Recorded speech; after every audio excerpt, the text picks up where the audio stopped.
Si nous sommes sincères, nous comprendrons que la parole de Dieu ne nous a pas été transmise pour toucher uniquement nos émotions, ou juste pour acquérir de la connaissance intellectuelle. Voyons justement ce que l'apôtre Paul dit à ce sujet dans sa lettre qu'il a adressée aux Colossiens au chapitre 2 au verset 7.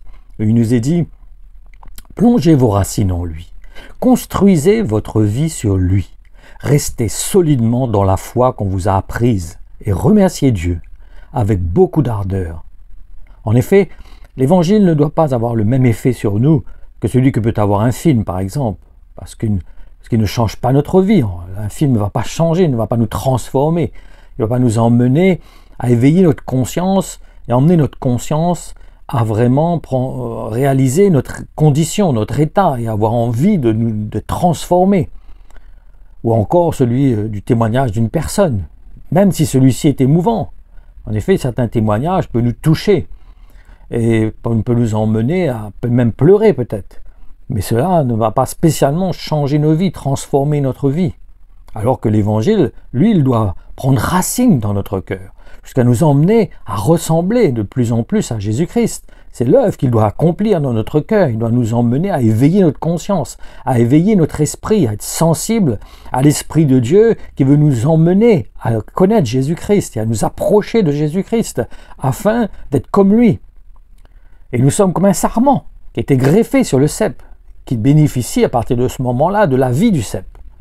Ou comme une terre qui a reçu une semence qui peut grandir parce qu'elle est arrosée par l'eau vivante de la parole de Dieu.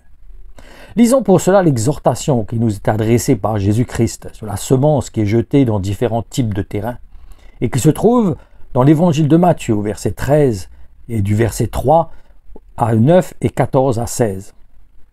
Il leur parla longuement et leur exposa bien des choses sous forme de paraboles. « Écoutez bien, leur dit-il, un semeur vient de sortir pour aller semer.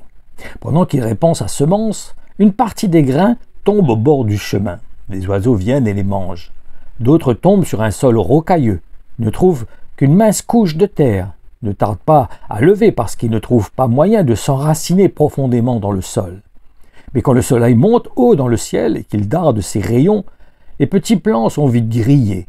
Et comme ils n'ont pas assez de racines, ils sèchent. D'autres grains tombent au milieu des ronces. Celles-ci grandissent et étouffent les jeunes pousses. Mais d'autres tombent dans la bonne terre et donnent du fruit avec un rendement de 160 ou 30 pour 1. Que celui qui est capable d'écouter s'efforce de bien comprendre ce que je viens de dire.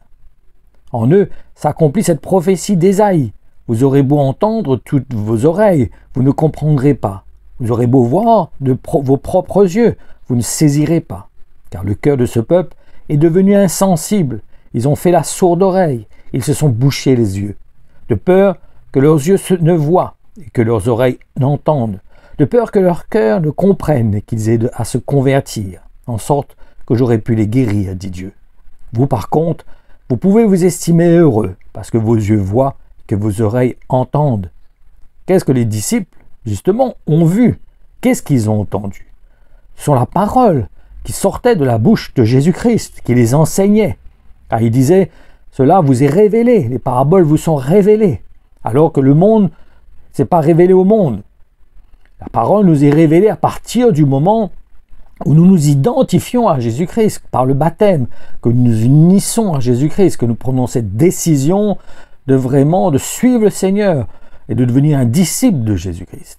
C'est important pour nous de comprendre que cette parole que nous entendons ne doit pas venir dans un cœur religieux, dans un cœur superficiel, dans un cœur léger, mais un cœur qui est déterminé, qui a soif, qui veut manger la chair de Jésus, qui veut boire le sang de Jésus.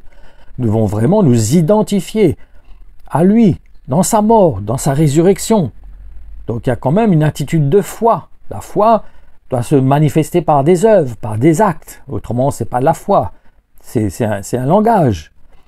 Et tout cela doit œuvrer en nous, nous emmener à prendre conscience de notre condition, nous emmener au pied du Seigneur, nous approcher de lui, avoir foi en lui, lui faire confiance. Car comme le Seigneur disait, est-ce que quand je reviendrai, est-ce que je trouverai encore des gens qui ont confiance en moi?